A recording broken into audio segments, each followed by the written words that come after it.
NDA Kaipamangalam തെരഞ്ഞെടുപ്പ് convention നടന്നു. NDA Kaipamangalam നിയോജകമണ്ഡലം തെരഞ്ഞെടുപ്പ് കൺവെൻഷൻ മുള്ളൻ ബസാർ SB കൺവെൻഷൻ സെന്ററിൽ സംഘടിപ്പിച്ചു. എടവലങ്ങം മണ്ഡലം പ്രസിഡന്റ് പ്രിൻസ് തലാശ്ശേരി അധ്യക്ഷത വഹിച്ച യോഗത്തിൽ കയ്പമംഗലം നിയോജകമണ്ഡലം പ്രസിഡന്റ് കാർത്തിക സജയ് ബാബു സ്വാഗതം ആശംസിച്ചു. NDA സംസ്ഥാന കൺവീനർ തുഷാർ വെള്ളാപ്പള്ളി കൺവെൻഷൻ ഉദ്ഘാടനം ചെയ്തു. കാര്യത്തിൽ യാതൊരു സംശയമില്ലാത്ത രീതിയിൽ നമ്മുടെ ഇന്ത്യയുടെ വളർച്ച കണ്ട 10 വർഷക്കാലമാണ്. ഇന്ന് നമ്മൾ ഈ ഇലക്ഷൻ അഭിമുഖീകരിക്കുമ്പോൾ കഴിഞ്ഞ ഏതാണ്ട് 12 വർഷക്കാലമായി ശ്രീ നരേന്ദ്രമോദി സർക്കാർ നടപ്പിലാക്കിയിട്ടുള്ള ക്ഷേമ പദ്ധതികൾ എനിക്ക് മുമ്പ് സംസാരിച്ച ആളുകളൊക്കെ അതിനെക്കുറിച്ച് വിശദീകരിക്കുകയുണ്ടായി. അത് മറ്റ് പേരുകൾ മാറ്റി മറ്റു പല ഓമന പേരുകൾ ഇട്ട് കേരളത്തിൽ കൊണ്ട് നടപ്പിലാക്കുമ്പോൾ അഭ്യസ്തരായിട്ടുള്ള മലയാളികളെ സംബന്ധിച്ചിടത്തോളം ഇത് മനസ്സിലാക്കാൻ അങ്ങ് പാഴും മറുപടി പോകേണ്ട ആവശ്യമില്ല.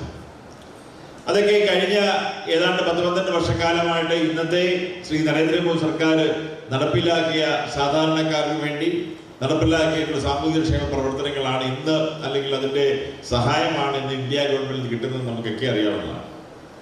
ഒരു ഗവൺമെന്റ് ഒരു ഇന്ത്യ ഗവൺമെന്റ് എന്ന് പറയുമ്പോൾ യഥാർത്ഥത്തിൽ ഇതിനു മുമ്പ് ഇന്ന് വരെ നമ്മൾ ആരെങ്കിലും എന്തെങ്കിലും സഹായം ഒരു കേന്ദ്ര സർക്കാരിന് കിട്ടിയിട്ടുണ്ടോ എന്ന് നമ്മളൊന്ന് ആലോചിക്കണം.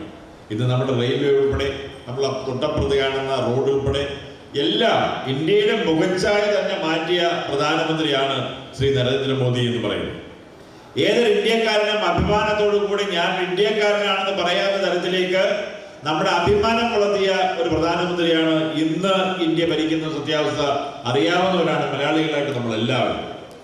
അതുകൊണ്ട് തന്നെ വരാൻ വേണ്ടി പോകുന്ന ഇലക്ഷനെ സംബന്ധിച്ചോളം NDA സംവിധാനം കേരളത്തിൽ വരണം എന്ന് ആഗ്രഹിക്കുന്നവരാണ് നമ്മൾ ഭൂരിപക്ഷം വരുന്ന ഇവിടുത്തെ നമ്മുടെ ആളുകൾ.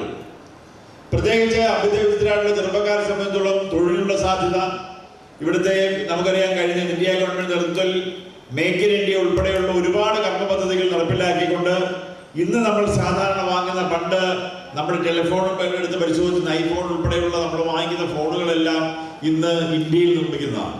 ഇലക്ട്രോണിക് സാധനങ്ങൾ ബഹുഭൂരിപക്ഷവും ഇന്ത്യയിൽ നിർമ്മിക്കുന്ന തരത്തിലേക്ക് നമ്മൾ നിത്യോപയോഗ സാധനങ്ങൾ ഇന്ത്യയിൽ നിന്ന് കയറ്റി അയക്കുന്ന രീതിയിലേക്ക് മറ്റുള്ള രാജ്യത്ത് പോയി നോക്കി നമ്മൾ അതിൻ്റെ എവിടെയാണ് മെയ്ഡ് ഇൻ ഏതാന്ന് നോക്കിയാൽ ഇന്ത്യ എന്ന് കാണുന്ന തരത്തിലേക്ക് നമ്മുടെ രാജ്യത്തെ വലിയ രീതിയിലുള്ള വ്യവസായ വിപ്ലവം തന്നെ ഈ കാലഘട്ടത്തിൽ നടക്കുകയുണ്ടായി. ഇൻഫ്രാസ്ട്രക്ചർ, അതുപോലെ വ്യവസായ വിപ്ലവം, നമ്മളെല്ലാ രീതിയിലുമുള്ള ഇന്ത്യയുടെ സാമ്പത്തിക സ്ഥിതി തന്നെ കഴിഞ്ഞ ഇത്രയും 12 വർഷക്കാലം കൊണ്ട് ലോകത്തിലെ 3ാമത് സാമ്പത്തിക ശക്തിയായി ഇന്ത്യ മാറുകയുണ്ടായി.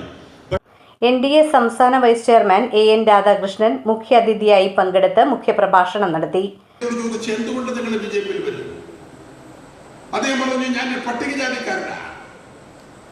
പട്ടികജാതി വിഭാഗത്തിൽപ്പെട്ട പിന്നോക്ക ജനവിഭാഗത്തിൽപ്പെട്ട സാധാരണക്കാരായ ആളുകൾക്ക് ജീവിക്കാൻ കഴിയുന്ന ഏക പാർട്ടി ഇന്ത്യ രാജ്യത്ത് ഭാരതീയ ജനതാ പാർട്ടിയാണ്.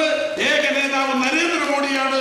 അതുകൊണ്ട് ഞാൻ നരേന്ദ്രമോദിയോടൊപ്പം ഭാഗവാക്കായി ഭാരതീയ ജനതാ പാർട്ടിയിൽ ചേരുന്നു എന്നാണ്. ഇത്രയും വർഷം കേരളത്തിലെ നിയമസഭയിൽ MLA ആയിരുന്ന ഒരാളെ സംബന്ധിച്ച് അയാളൊരു തീരുമാനമെടുക്കുമ്പോൾ വെറുതെ തീരുമാനമെടുക്കുമോ? അയാൾ എല്ലാ വശങ്ങളും ആലോചിച്ച് എല്ലാം വിശകലനം ചെയ്ത് നിലവിലുള്ള രാഷ്ട്രീയ സാഹചര്യങ്ങളെ പരിശോധിച്ചുകൊണ്ടല്ലേ ചേരുന്നത്. ഞങ്ങൾ മൂന്നാറിൽ പോയി, ഇടുക്കിയിൽ. കയ്പമംഗലം നിയോജകമണ്ഡലം സ്ഥാനാർത്ഥി അതുല്യ ഘോഷ് വെട്ടിയാട്ടിൽ, തൃശൂർ സൗത്ത് ജില്ലാ പ്രസിഡന്റ് AR ശ്രീകുമാർ, സൗത്ത് ജില്ലാ general secretary KP Unnikrishnan, BDJS Thrissur ജില്ലാ പ്രസിഡന്റ് PK രവീന്ദ്രൻ, സൗത്ത് ജില്ലാ vice president PS Anilkumar, Dinal Madhav, BDJS മണ്ഡലം പ്രസിഡന്റ് സുധൻ, ഷെൽവൻ മണക്കാട്ടുപടി, സുബീഷ് ചെത്തിപ്പാടത്ത്, സോമൻ എടമുട്ടത്ത്, അജയ് ഘോഷ്, മനോജ് കാലാന്ത്ര എന്നിവർ സംസാരിച്ചു.